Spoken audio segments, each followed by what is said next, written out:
we uh,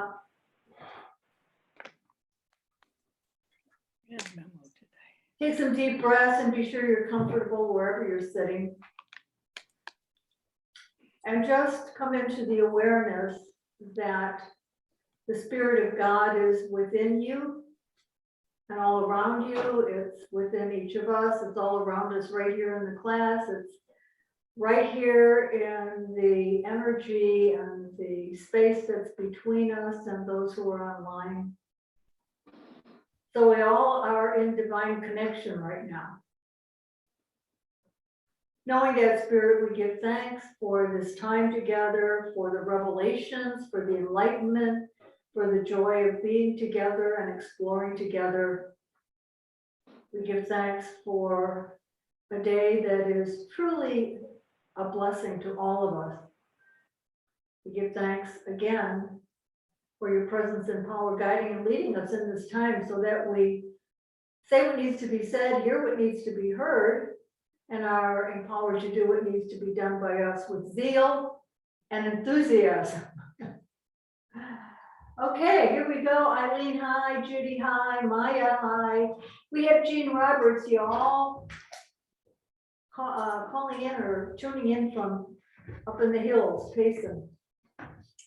So before we begin or launch into the material, I want to just remind you guys, if you didn't hear on Sunday, then it'll be new information. But beginning October 24th, we're going to start a 7-week fall program. I'm using the book as a basis, which you don't have to get because I'm going to create discussion guides, but you can get. It's called The Book of Joy. Finding lasting happiness in a changing world. And so we know that we are in the midst of some big changes here in our lives, globally and locally. And so I thought this would be good to explore. Actually, what we're going to explore about that book is the 7 pillars of joy, 7 pillars of joy. So be watching. We're going to do small groups for sharing like we are here, and commitments to specific spiritual action. So it'll be fun. So stand by. We're going to put sign-up sheets out for things mid-September, but I'm just planting some seeds right now. Okay, that being done, if you would, we're going to amp up the energy a little bit here by sharing something we're grateful for. So I'll start with the folks online and then come back in here. So your name, because the folks online can't see your name tags, I can. Your name and something you're grateful for today. So I'll start with you, Jean. Your name and something you're grateful for. Unmute. Unmute, Jean.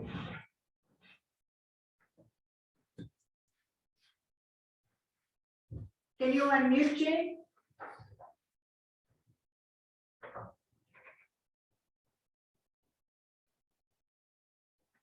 Tell her how.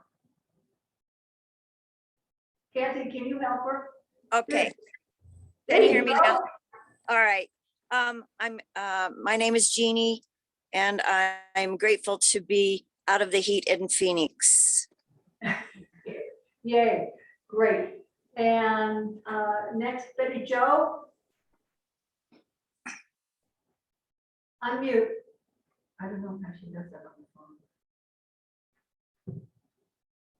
Maybe not. Maya, we're gonna move to Maya. Maya, unmute. Hi, I'm Maya. I'm grateful for the concept of thriving.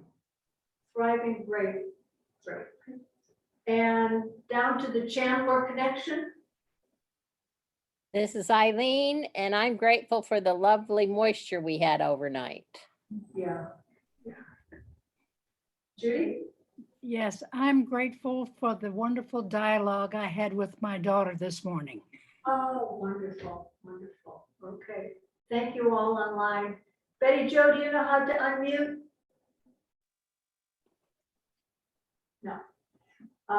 She'll figure it out. Let's go here, Chris. I am grateful. Your for- name. My name is Chris, and I am grateful for today. All right. That I got to today. Yeah, got you. That I'm here present and no real commitments for the day other than fun, which is why I'm here. Yay. Okay, thank you.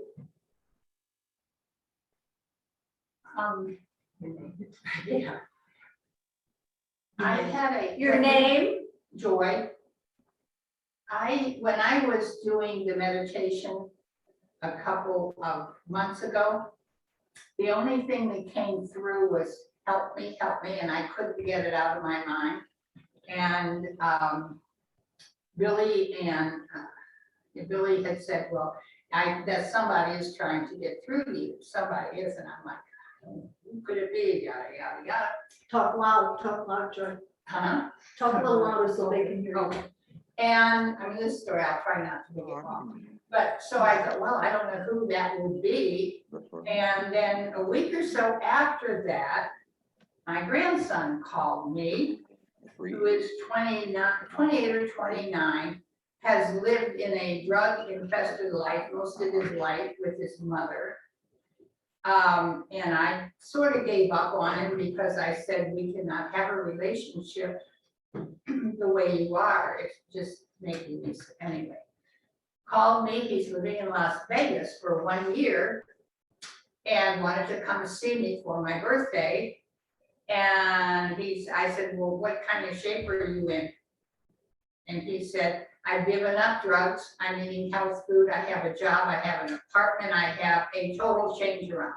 Wow. So he flew in to see me, I was like, and he flew in and he wanted to stay with me, not his cousins. Aw. And the other thing is his cousins and my other son and wife were so disgusted with him from having him been out and blowing them all off like 5 years ago and being very disgusting. They didn't want anything to do with him. So I said, well, I don't care. That's your choice. My choice is going to come and stay with me.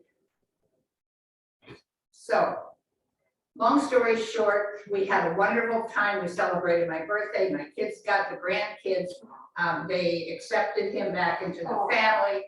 And he is so happy. And he said, I'm just always coming to stay with you. Aw. So I just wanted to say one thing, but I turned it, you needed to hear the whole story. It was very, very significant. Yes. And I just, and because of unity, he must have been able to get through to me in some way, because that was the help me that I heard. Yeah. And I didn't know where it was coming from. So kudos to unity as well. Great, what a great story. Yeah. Thanks. It's a Joy. miracle. Yeah, He it is a miracle. truly is a miracle. And I'm expecting more. We don't get what we want, we get what we expect. There we go. Yes, I'm beginning to believe that. And what we need. Yeah. Before you go, Sharon, before you go to the next one, I just want to tell Betty Jo that you can unmute and mute your phone by doing the *6. So *6 toggles it off and on. So if you *6, you'll unmute Betty Jo. And then if you forget to mute, don't worry, I'll mute you. Great. Welcome, Alva. Good to see you. We're just sharing our name and something we're grateful for. So Betty? I'm Betty Ryan, and I am grateful for a dream coming true that I've had for years with sharing my God stories. So write down your God stories because someday you'll want to share them with people. Okay. Thank you, thank you. I'm Linda, and I'm grateful for a beautiful day and the opportunity to connect with my friend Cleo. That's my dog, Jean. Everyone knows my dog, Cleo. They have matching sweaters on today. You see the dog. Jane? I'm Jane, and I'm grateful for what I'm grateful for. Every day I get up, I can walk, and I can hear, and I can see. And sometimes I get some tasks accomplished. Great, great. I mean, at this stage, right? Great, taking nothing for granted, right? Yeah. My name is Sharon, and I am grateful for the grace of God expanding time on my behalf. Kathy? I'm Kathy, and I'm grateful that Flo has gone through this procedure and she's getting better and better every day. Yeah, that's Maggie's partner, Flo, who had some very, very serious, profound surgeries and is making a great comeback. Alba, do you want to share something you're grateful for? And mute. Unmute, Alba. I'm grateful to my friends. Great, great. I'm glad you're here today. Thank you. Yes. So I titled our exploration for this next 4 weeks, next 4 Wednesdays, A Path to Limitless Living and the laws of spiritual dynamics. And some of it may not be new to you, and yet I find that these 5 basic teachings are in fact path to limitless living when we practice them. I mean, if we come to believe in the God that Unity speaks of, and others too, scientists included, if we come to believe in that God and the fact that we have a direct connection because that spirit lives within each of us, and that spirit is in each of us, but everywhere present as well. And we have a direct connection and can draw from the good of that spirit into our lives in all of its forms. So that's why I wanted to share a couple of quotes as we begin. I did a radio interview this morning at 8 a.m. with a minister in Chicago, and I'll talk probably more about it Sunday, but let me just say one of the things we talked about was prosperity. So here we go with a couple of quotes from Charles Fillmore's book called Prosperity. And in some ways, Charles Fillmore is a challenge to read because of the way he expresses ideas. But he was so ahead of his time and into the truth that sets us free. So here are a couple of his quotes from that book. Inexhaustible mind substance. Just close your eyes and take this in. See how it registers in your heart. Inexhaustible mind substance is available at all times and in all places to those who have learned to lay hold of it in consciousness. The spiritual substance from which comes all visible wealth is never depleted.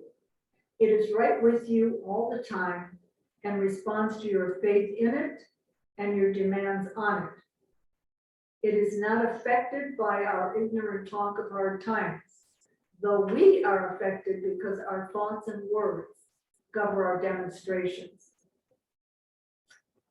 So those are the quotes for this morning. Now, the path to limitless living. The 5 laws of spiritual dynamics, roots and what makes us different, and unpacking the laws. And then I want to talk about church membership, although I think you're all members, right? No? You can transfer your membership. That's what we wondered. Yeah. Yeah, maybe see Kathy after class. Yeah. We were and she'll- members of the other one. Say that again? We were members of the union. Yeah, I so we thought you could- were. Yeah, okay. Well, we were told okay, we'll do it. Yeah, I mean, this is worth, this class is required for membership, but you're already members, but I want you to stay anyway. Yeah, right. Yeah. I once was a member here. I don't know what they've done with my records, if they haven't. I don't either. Check with Kathy. I will. You can remove it. I will. Okay, good. Okay, so here we go.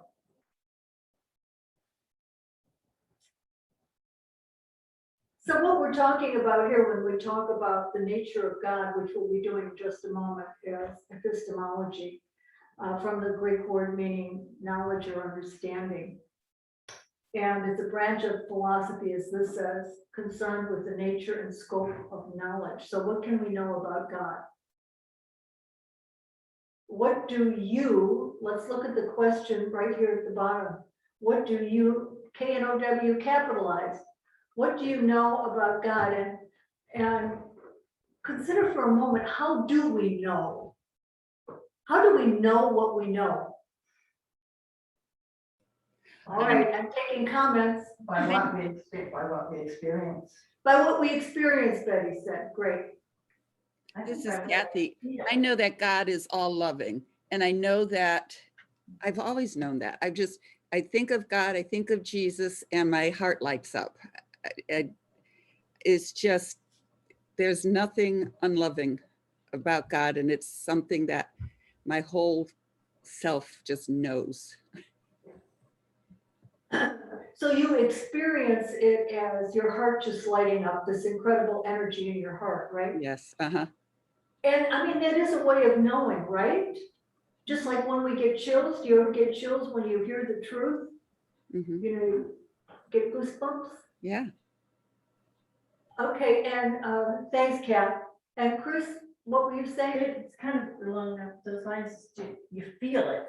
She feels It's it, a yeah. total feeling, It's a feeling. And what kind of a feeling?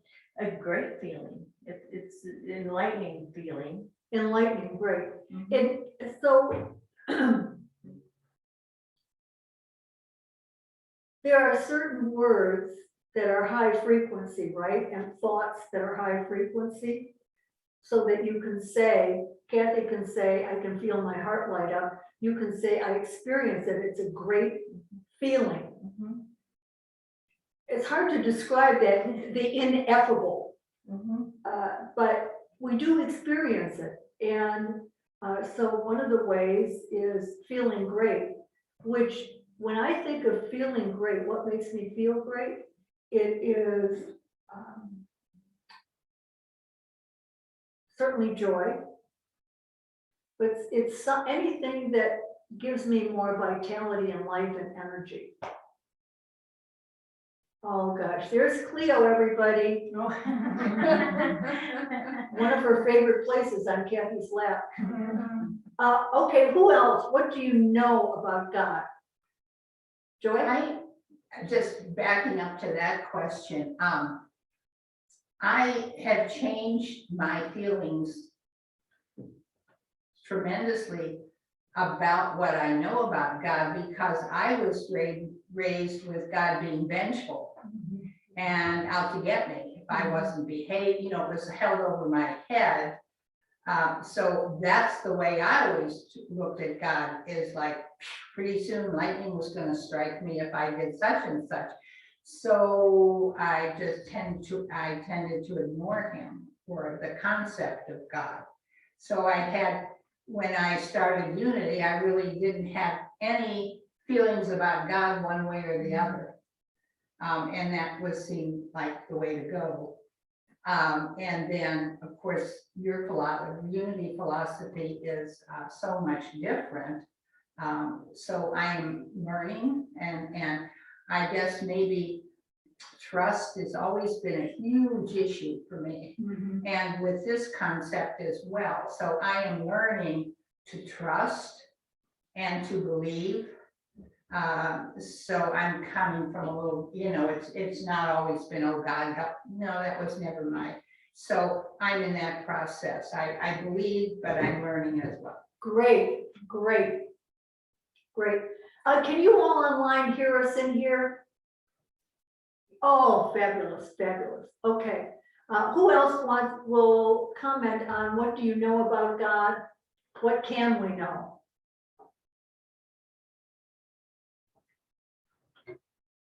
I used to think that was important, and I went to all different religions and lessons and classes and learned things, but nothing can explain God. And I finally decided I don't need to know as long as I experience it.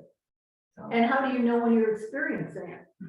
well, I hear messages that, you know, when What kind of messages?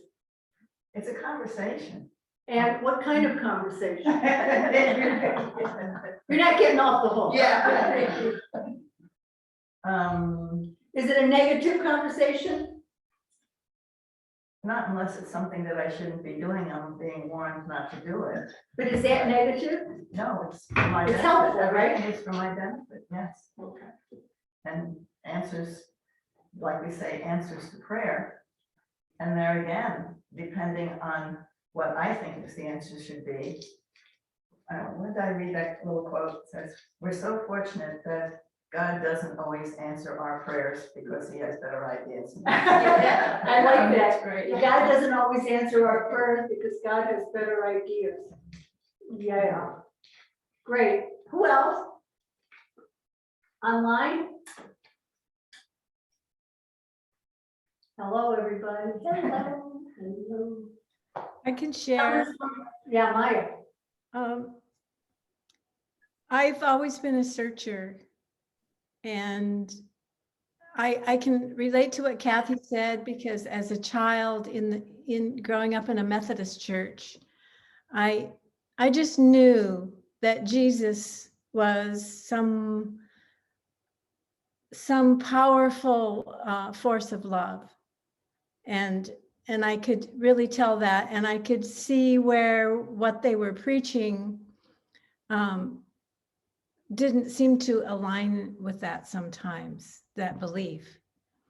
And I just kept searching and searching, and as more bad things happened to me throughout my life, I had to come to terms with how can that vast love allow these things to happen. And I guess that's when things got real for me. And so I agree. I think it was Betty who was just talking about that it's a mystery. God is a mystery.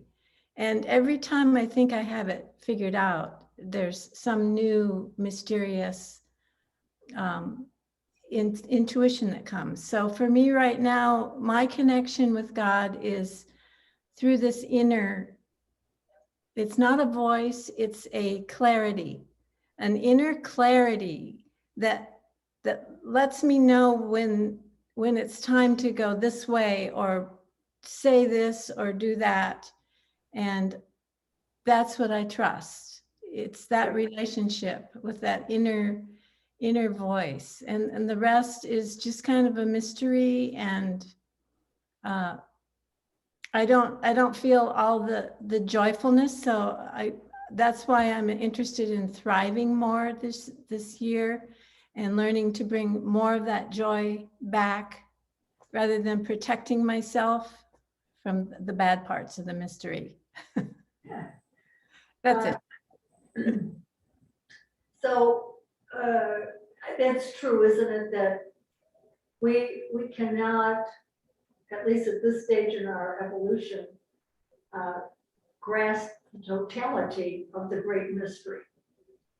The source that we say, the source of all that is. And you were saying, Maya, it's clarity. I love that, clarity. So what you know about God is that God communicates clearly. There's a clarity of mind. And I was just talking on this radio interview, one of the chapters in the book is about one of the powers that is discussed in the book is the power of will. And so I'm saying, well, how do you know God's will? How do you and I come to know God's will? Well, first of all, we have to ask for it. And then part of knowing God's will is if we're clear, crystal clear. No secondary motives, no muddled thinking, no unsureness, the great clarity. And then we can know it by seeking it. We can know it because if we believe scripture, it says God's communications are pure, peaceable, merciful, loving. And so it's a good way to know about our guidance. For me, if it does not contribute to enhancing life, something about our life, it's not God speaking. Not God. Anyone else who hasn't, Eileen, Judy, Alva, or Jean, want to speak to this? We'll move on. Okay, moving on. Okay, how about this one? Not just, we've already covered a little bit, what do you believe about God? Although, if you want to respond to that one, great. Number 2 is, what do you want to believe about God? And 3, what do you believe about yourself? So let's address, pick any of those 3 and talk to us. This Okay, is I'm Eileen. anxious that we serve coffee. Yeah, that'd be good. Who was out there speaking? This is Eileen. Eileen. What I want to believe about God is that His presence is always with me and that I am constantly being guided and directed to the right actions that I should be doing, and listening better to that guidance. Great, great. So how would you know if God is always with you?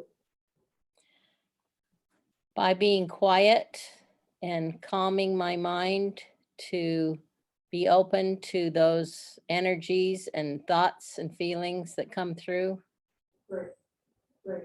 So it's a lot about awareness, right? Yes, Now moment awareness. yes. Great, thank you.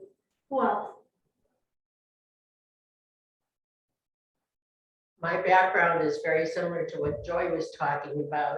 So I have a whole bunch of belief systems that now I realize are mind control or working control.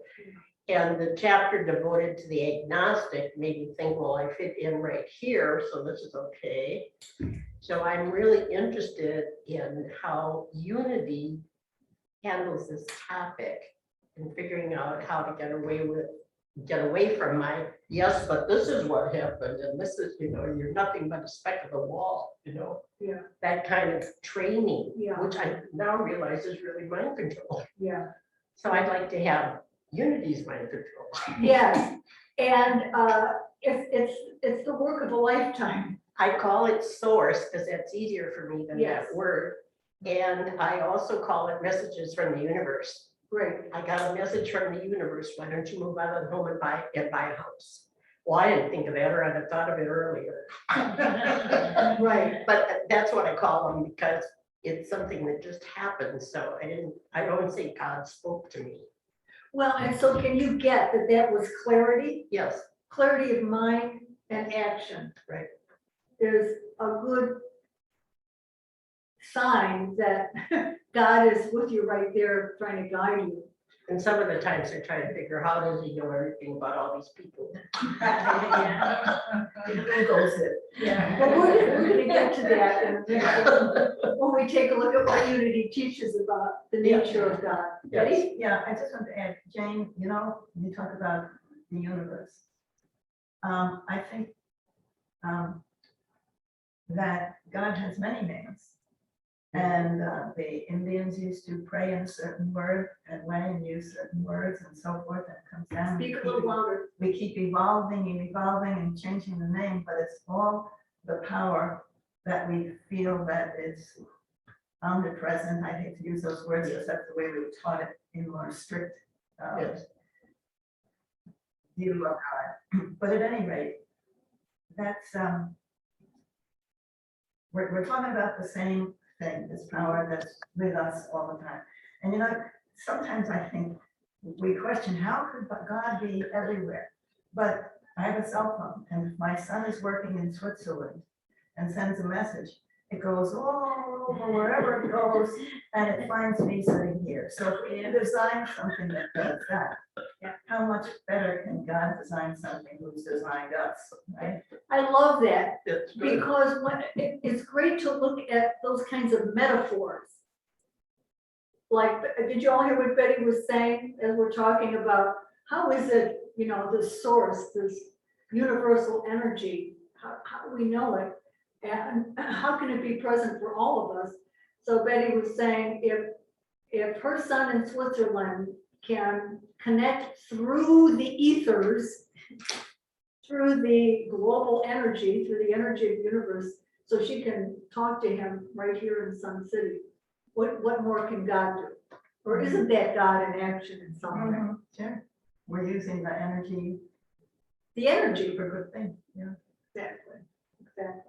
Anyone else on any of those three? What do you believe about God? What do you want to believe? And This is- what? Yeah, this is No one has Kathy. asked what do you believe about yourself? This is Kathy. I'll answer Yeah. the third one. I Okay. believe that I am a precious, dearly loved creation of God, and that God has always been with me, always guiding me. All I have to do is listen. And God will make sure that the highest and best answer is there for me. I just need to listen. Yay, thank you, beautiful. And I believe, I used to say that as a child of God, but I've grown up a little bit more now. And I believe that, how can I say this that doesn't sound strange? I believe we are instruments of God. Yeah. We are God's hands here to feed the poor. We are God's eyes here to look at injustices. So God works through us as well as for us and with us. And as us. Yeah. Mother Teresa said, I am a pencil in the hand of God. Mhm. Anyone else? Because these questions relate to the 5 principles. So number 3 relates to the second basic principle, which we'll get to in just a moment. Before I move on, any final words about any of these 3? I'd just like to share about the second one real quick. That what I've wanted to believe about God is that God has enough time for me and loves me enough when there's so much suffering in the world. For most of my life, I felt like I didn't want to take any time for myself because there were other people who needed it more. And so I want to believe that God is abundant enough and has enough to take care of each one of us, no matter what mistakes we've made. And that's what I really want to believe. And Great. going to India did help me with that. I learned some things there that made it very possible to believe that. Great. Thank you. Yeah, thank you, Maya. I'm thinking. So Maya was saying, you're saying, Maya, that you want to believe that God is everywhere present, responsive. And what I want to say, invite us to consider is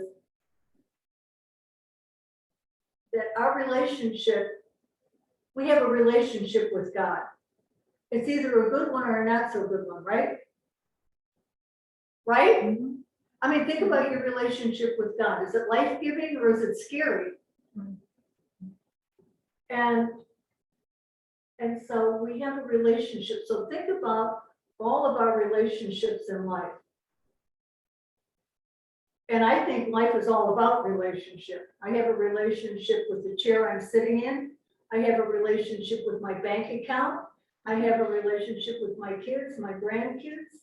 I mean, the universe is reciprocal. Everything in the universe, I believe, I didn't do my disclaimer. Take what you like and leave the rest. Take what you like and leave the rest. So I'm telling you what I've got. You don't like what I got, don't take it. So I've come to believe through experience and observation that the universe is reciprocal in every way. Everything about the universe is reciprocal. Relationships, money, joy, peace, reciprocal. And so we have a relationship with the universe, the source. We have a relationship with it. And if we ignore the relationship, think of any relationships that you ignore, what happens to them? That you want to ignore? If you, yeah, think of, have you ever had a relationship that you ran away from or ignored? It withers, it withers. Mhm. So, It withers, yeah. So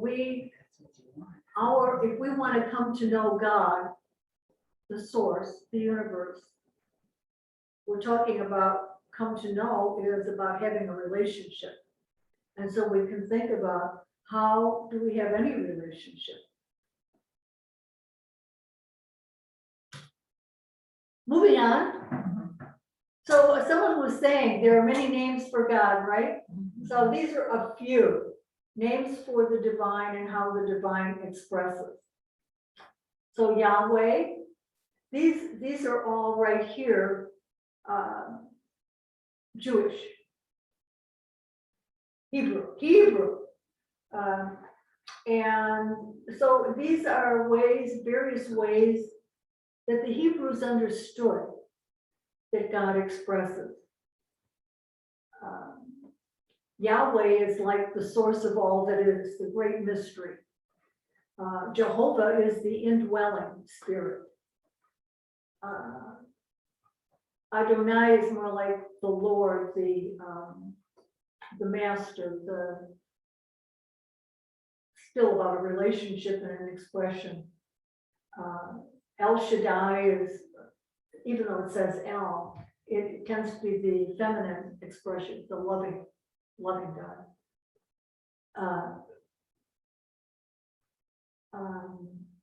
So some of the others are Muslim. So Allah, Shalom is Jewish, El Roy, Shekinah is also Hebrew, but various names for God and the way that spirit or God, the source, expresses, just like we say in unity, which we'll get to. Any comments there?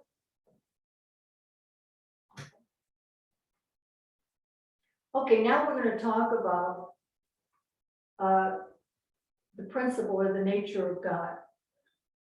So this is what we say God is in unity. Why don't we go around the room and read them? We'll start in here. Just start from top to bottom here and then come up here. Chris, would you start? God is the creative principle of absolute good. Absolute good. Limitless source of abundance, light, love, and wisdom. Great. Intelligence. Yep.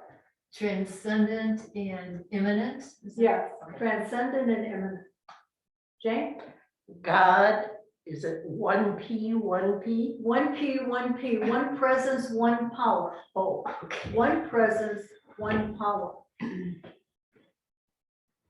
And that has all kinds, well, they all have all kinds of implications.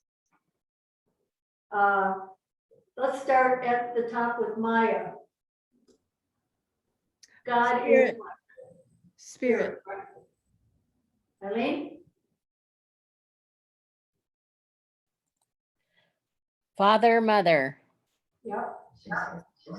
Kathy? Infinite substance. Yeah. Sorry, Judy, missed you, sorry. Okay. So any comments about those? We're going to unpack it, but not right now unless you have questions. Okay. So Unity's view on the nature of God, a little more about that. So 1P, 1P, one presence, one power. Principle and the law of creation. So God is not, we don't refer to God as anthropomorphic. Okay, what is That's that? good. I thought you'd appreciate that, Jane. God is not anthropomorphic. God is being, capital BEING, not a being. Can you get the distinction? God is being, not a being. Dressed in white robes, with a long white beard, like Santa Claus. It's God is the law of creation. God is the law of creation. We say God is life itself, love, wisdom, intelligence, source energy, power, substance, abundance, transcendent, personal and impersonal. Now, how can it be personal and impersonal? Because we say God is immanent. God is immanent right in here. And impersonal, God is transcendent. God is the law of creation. So the question I pose for us is, what does all this tell you? Your thoughts and beliefs, I mean, for real, about each. Any kind of comment you want to make about any of that, including your experience with any of that. This is Kathy. All of this tells me that there's nothing above God, that no problem, no situation has a bigger presence than God. God is the presence, and everything else just kind of falls into order after that. Great. Thank you. Well, Jean, I haven't heard from you. Any comments?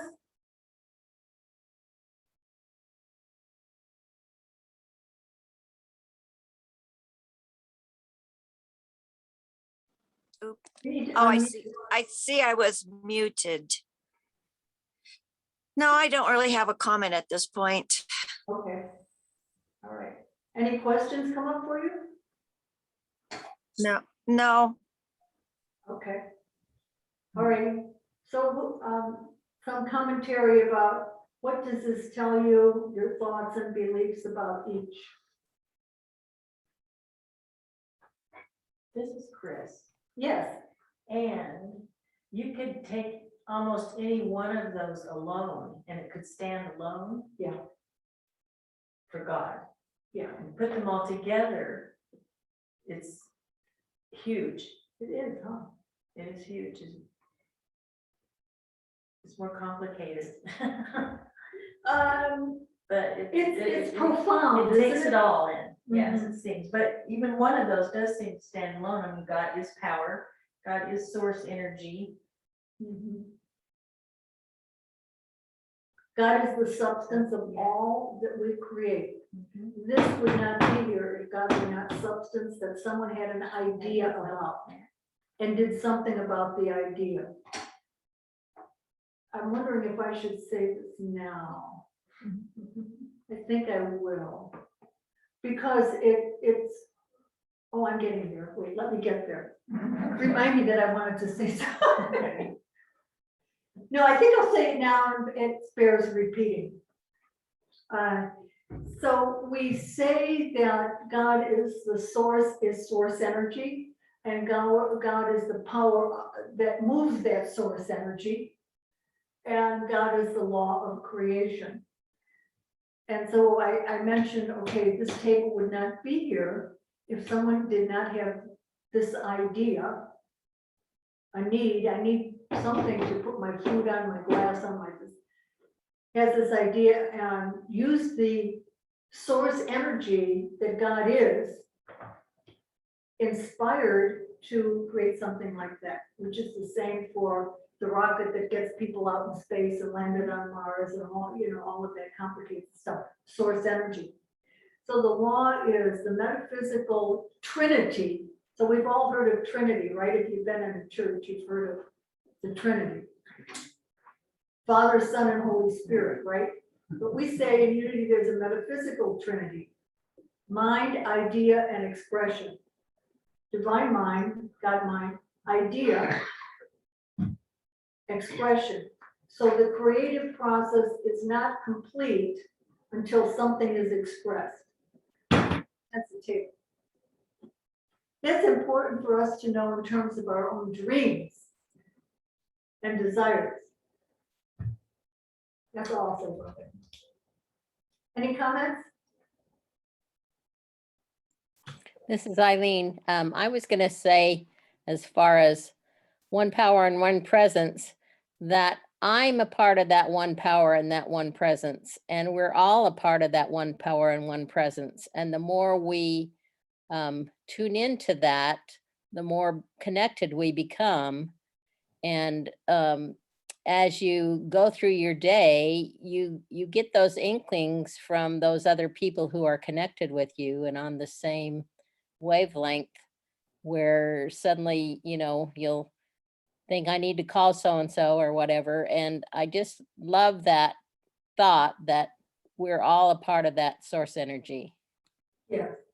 And what I want to say, because we were talking about it a little earlier when we talked about how do we know God, and we were talking about, well, we experience some form of this.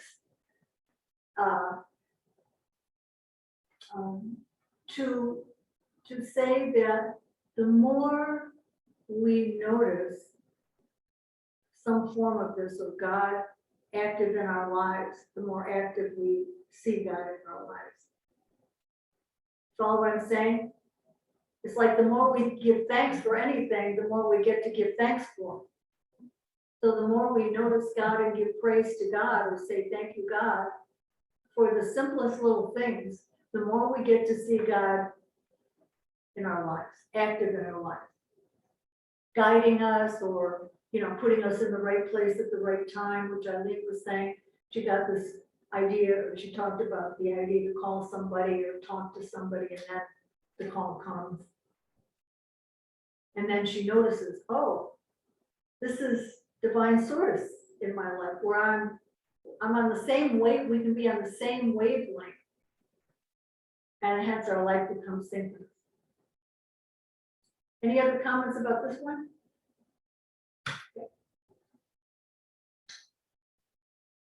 Affirmations. I thought it would be good to have some empowering affirmations. So I need for you all to take turns reading them, if you would.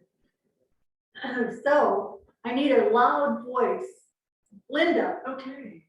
You read the first one. Okay. Mighty currents of divine power ignite my power to speak with clarity and wisdom and to take right action. Okay, let's all say that one together. It's a big one. Come on. Mighty currents of divine power ignite my power to speak with clarity and wisdom and to take right action. So I'm kind of talking about the 12 powers here.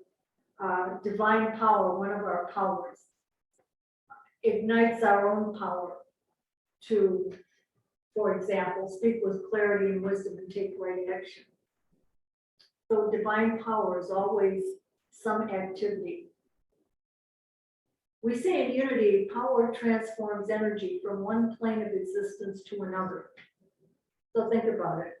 Mind, divine mind to an idea in our mind. Mind, idea, expression.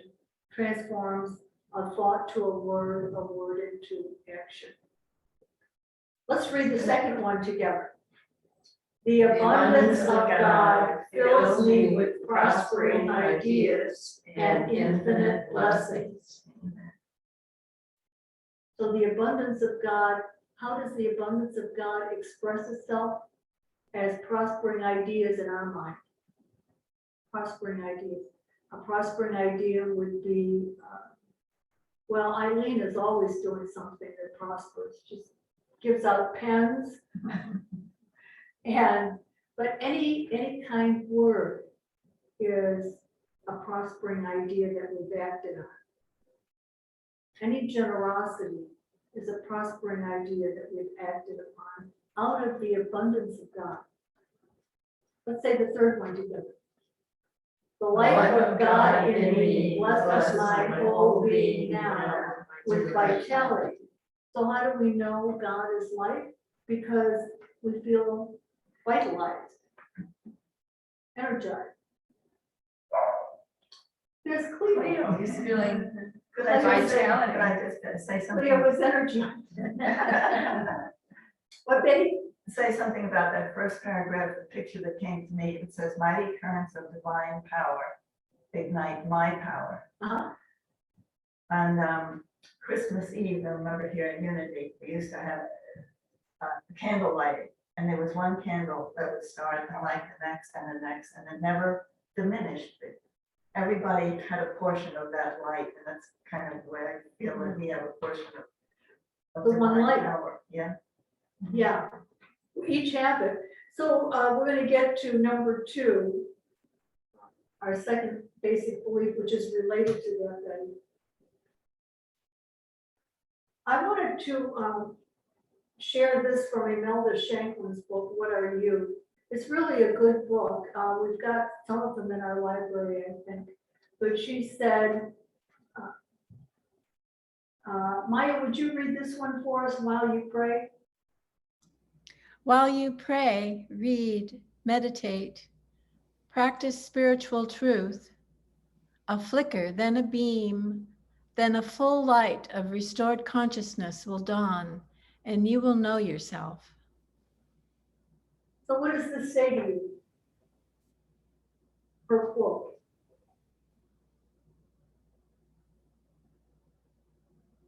To be open to what's happening around you. Great. Say it again, Linda.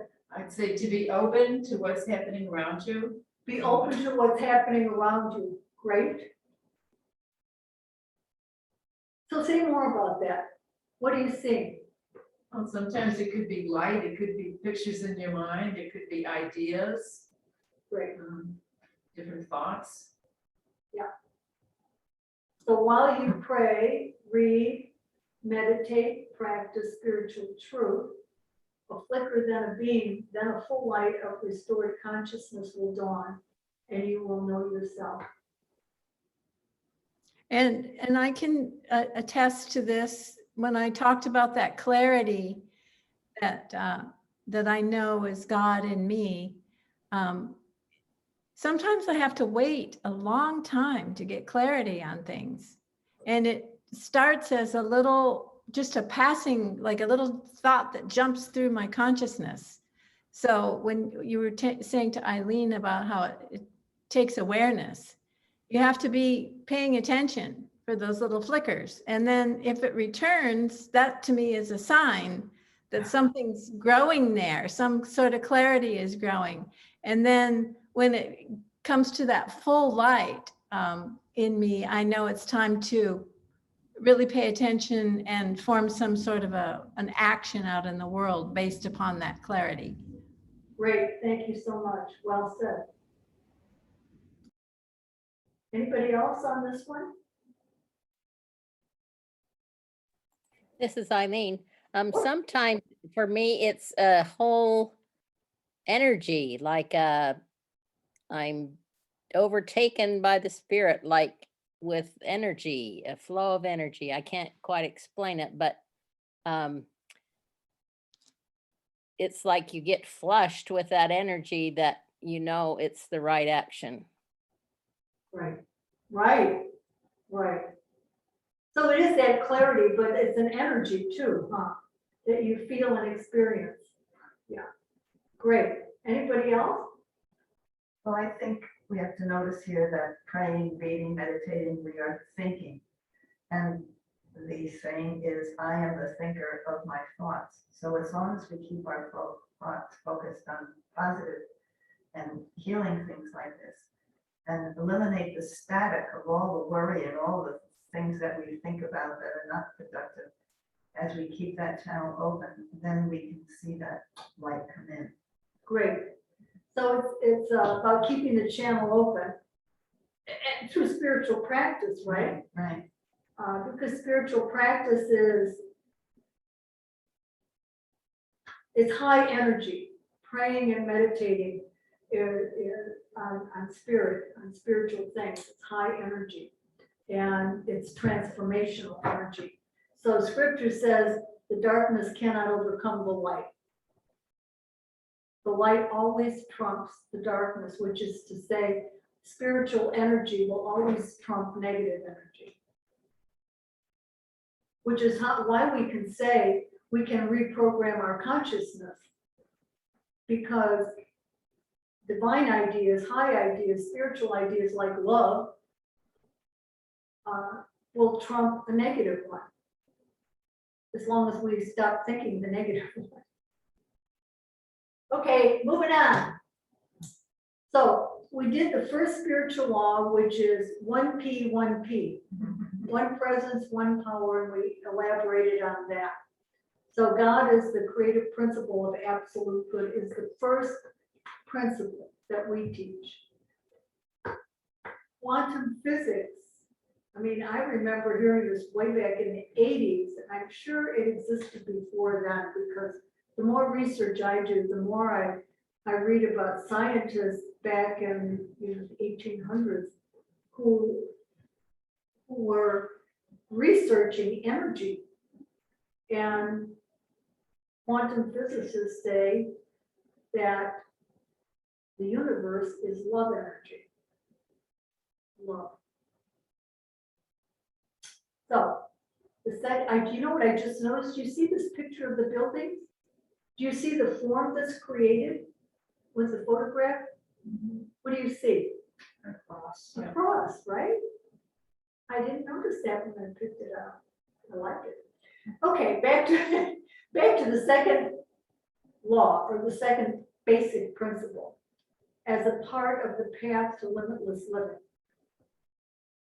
It makes all the difference in the world, or it did in my life, and I'm pretty sure in others, to believe that you and I are divine in nature. Not only are we human beings, but we are divine in nature because we couldn't be anything else, because there's only one source. And there's one creative power that is good, and that's in us. We couldn't have been created if not for that one power. Just like without your mother and father, would you be here? No. Without the one God, you and I wouldn't be here. That one source, that substance of all that is. So it makes all the difference in the world to know and believe that the divine spark is within you. So what words describe your divine nature?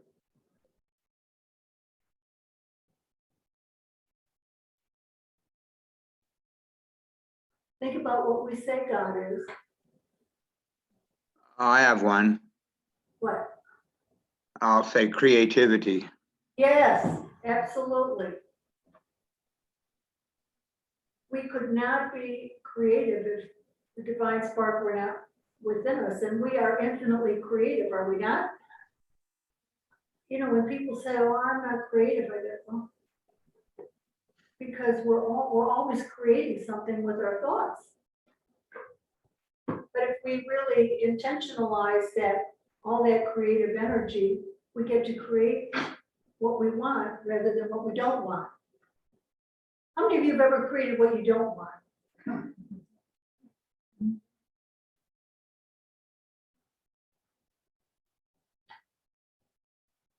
So more on words to describe your divine nature. Elva said creativity or creative. Compassion, loving. Who was that? Oh, somebody's talking in the office, or I mean, the room, so let her finish and then you can come to me. Oh, I just said our compassionate and loving nature is. Yes, God's our nature. capacity for compassion and love describes is an aspect of our divine nature. What else? Kath, what were you gonna say? Faithfulness. Thankfulness. No, faithfulness, but thankfulness too. But faithfulness. Like, what does faithfulness look like? God is always faithful, never makes a promise and doesn't follow through. And that teaches me to be faithful, to commit and commit to good things and to be faithful to those good things. Great, great. What else? Who else?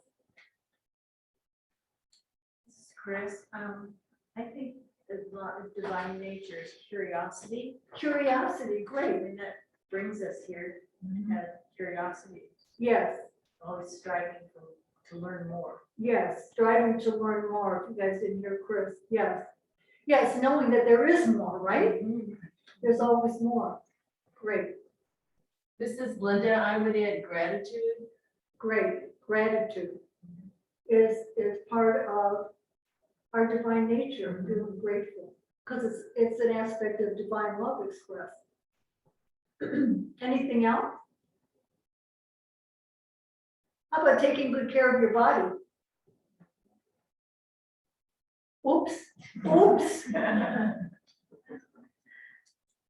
Because the divine nature is the creative principle of life.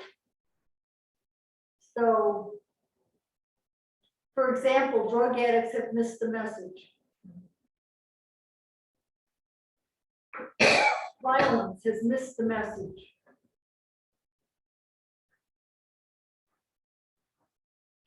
Anything else? Are you guys here? I mean, am I talking to, is this? Come on, talk to me. Anything else on God individualized the divine spark in us? Our nature, your nature, my nature. Okay. Because this principle is what connects us to the source of all that is. Because the divine spark lives in you and I can connect to the infinite source of abundance, the infinite source of love. Will you and I ever run out of our capacity to love? Well, no, not unless we let it in, let our minds head in the wrong direction. But we never run out of our capacity because God never runs out. There is no end to God, and God is love.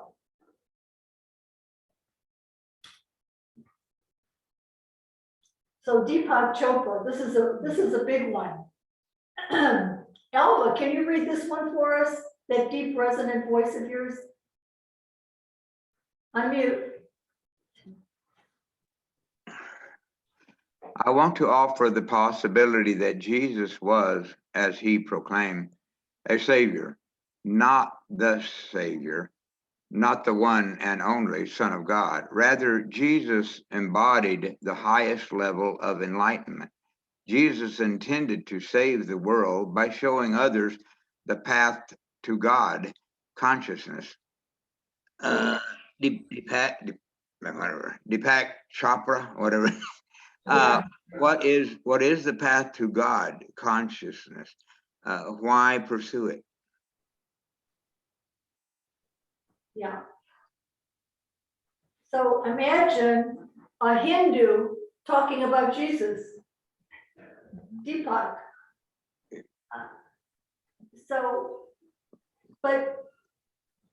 But spiritual teachers recognize spiritual teachers.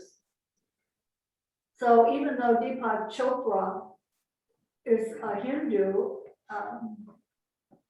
he knows something about what God is, what the source is, and what our relationship is. So Jesus, he says, embodied the highest level of enlightenment. So Jesus intended to save the world by showing others the path to God consciousness. So what is the path to God consciousness is the question. And well, maybe we should even talk about what is God consciousness. What is God consciousness? Again, it's awareness. And I don't know if it's Chopra's quote that says, no, Dyer, doesn't matter. When you believe it, you will see it. Wayne Dyer. Dyer. Because we always used to say, well, I'll believe that when I see it. And believing is, yeah. But if you believe first, then everything is open to you. Yes. And Jesus put it in a number of ways. Scripture puts it in a number of ways. Jesus said the eye is the lamp of the body. If the eye is sound, the whole body will be sound. If the eye is not sound, So the eye, as we see it, our perception So God consciousness is a way of seeing ourselves, everyone else in the universe, in the world, right? God consciousness. How do you suppose Jesus saw the world? Well, think about it. How did Jesus express God consciousness since he was enlightened? This is Eileen. With his love and compassion and his healing. And that's what Chris just said, by expressing love. And Eileen was saying, God consciousness can heal. Or is healing energy. Let's put it that way. God consciousness is healing energy. How else did Jesus express God consciousness, would you say? This is Maya. In India, they actually revere Jesus as one of the great yogis of all time, and he did study in India. And some of the things that I learned about Jesus is that because he was the highest yogi, he learned how to master the ability to put your ego, or the part of the mind that only wants its desires in a kind of a selfish, greedy way, to bring that down under the control of the soul, of that still small voice within you, that place of knowing and clarity. So I think that would be one of the ways that he expressed that, is he always kept those lower parts of himself. It just was natural for him because he was such a pure crystal soul to begin with.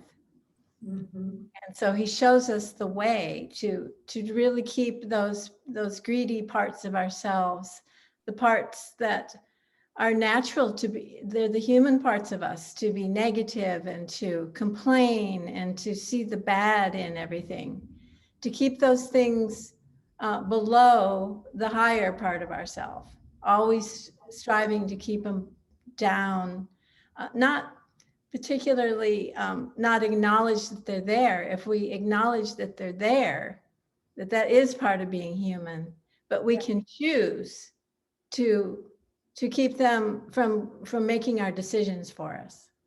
Brilliant. Okay. Hence 12 disciples. So what the word disciple comes from the word discipline, which is what Maya has been talking about, to discipline our lower nature, or those parts of us that really don't represent the high nature of God, the nature of God, which is love and life and all the good things we can think of. So Jesus represented, or Jesus demonstrated that we can discipline, that we have the power and we have the intelligence and the presence of mind to discipline our lower nature. So we're not killing each other. I mean, most of us aren't. So we're not acting out of the lower nature, as Maya said. Right. Anyone else want to comment on what is God? No, we were talking about what is God consciousness itself. And Jesus as showing the path to God consciousness. So what Maya was saying, a path to God consciousness is to take charge of our lesser inclinations and thoughts. It's called mastering life's energies.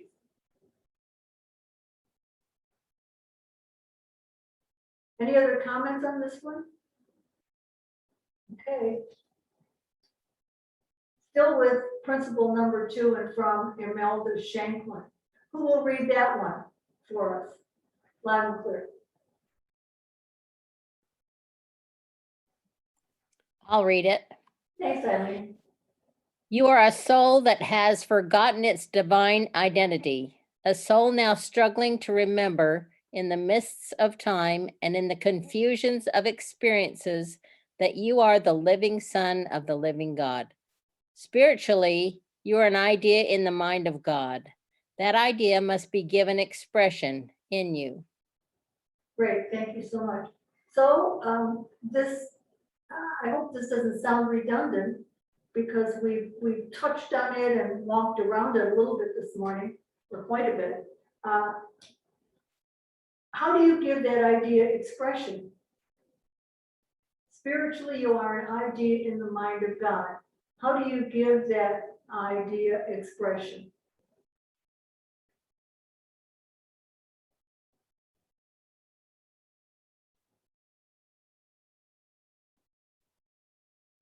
This is Kathy. By the way we relate to people, to other Yeah. people. Yes, yes. Exactly.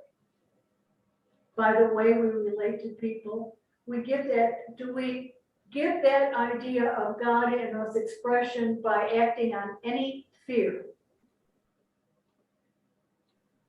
Hello, hello. If we let fear make a decision for us, have we acted on the divine idea that God is in us? No. The fear does peek in. Yeah, of course it does. Overcome that, but that's no. That's a no, it shouldn't. Fear is always working around there somewhere, right? Yep. Until we have risen to that spot of God consciousness where Jesus was, or Buddha, or other spiritual masters that have walked the earth. The fear will be there unless every time we're fearful, we move forward anyway.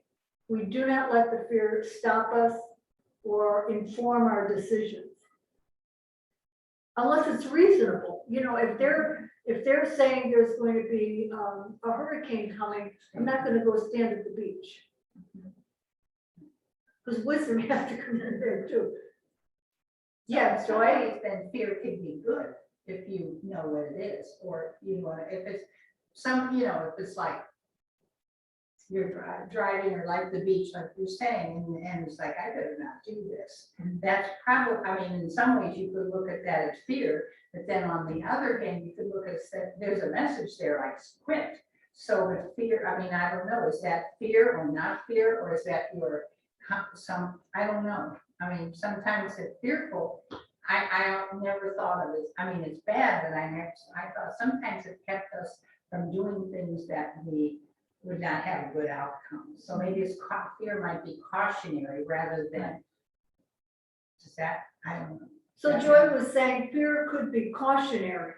Right. And that's Is true. fear too harsh of a word to use, or? No, I don't think Yeah, so. I think it's just sometimes it's like, I call it my spidey sense, you get that, and that maybe, it could be fear, or it is in a way, but it's also, I listen to it because it's usually in my best interest to listen to it, I found out.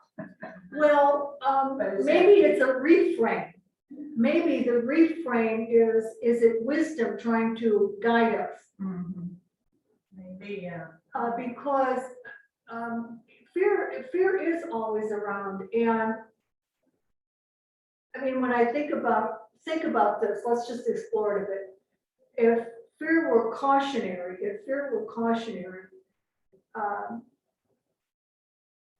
would that be fear alone? Or would it be wisdom informing the situation? Yeah, that's what that's how I've always thought. I can really, that's the way I've used, I call it fear, but maybe that's a better way, but I mean, I've never, and it's made me stop doing things that were not beneficial to my well-being. So I'm not afraid to do them just because I'm afraid, but it's usually like, I better not do that. To me, that's the way I use it. Let me ask you this. Do you believe that there's any fear in God? No, I would say not. No. So if we are going to get to God consciousness, can we entertain fear? I'm going to get hurt. I'm going to not be healthy. I'm going to get ill. It runs in the family. I don't have enough money. Well, I can't do this because not enough. If there is any limit on our creative expression that is related to a fear, it keeps us out of God consciousness because there's no fear in God. So I was very afraid to jump out of an airplane, but I decided to do it anyway because I knew it would dissolve other fears in other areas of my life. If I would do something that scares me to death, then what other fear could possibly influence my decision, right? And so I had to be willing. Well, if what I said is, I'm in your hands, God, whatever, and jumped. I'm not suggesting that. I'm just saying, I'm just inviting us to look very carefully with a magnifying glass at any fear we have that stops us from where we want to go or how we want to be or what we want to do.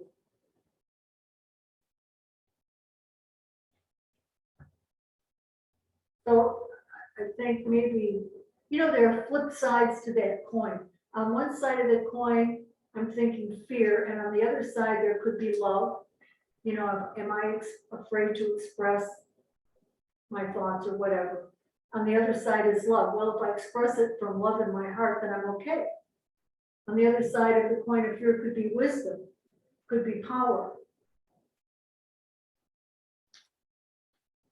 The powerful are creating fear to manipulate also. So I think we need to evaluate if the fear is justified, is it logical, is it manipulative? Because sometimes it's a warning rather than being part of the group. But again, I say, is that wisdom or is it fear? Is it an understanding of certain principles and energies that would say, I don't want to be part of that group, not good for me? Is that fear or is that wisdom speaking to you? I think fear comes, in my experience, when I don't think that God is going to do what I think is the right thing to do. In other words, I have a spot on a mammogram, and I don't want it to be cancer, and I'm afraid it might be cancer. And when I had cancer, I remember praying to God that week because I had to wait for another mammogram, saying, God, I would really prefer not having to have cancer at this time because I've been through it really rough a number of years before. But then when you can say, well, whatever you think is best, then you don't have to be afraid anymore because whatever happens is going to be the best. Right. But until you let go and say the only way it has to come out is the way I want it to, and I'm afraid it's not going to, that's when you really get beautiful life. Good point. And so it's either faith or fear, right? Yeah. Like your example was having faith that whatever turned out was, God was I in can it. handle it, yeah.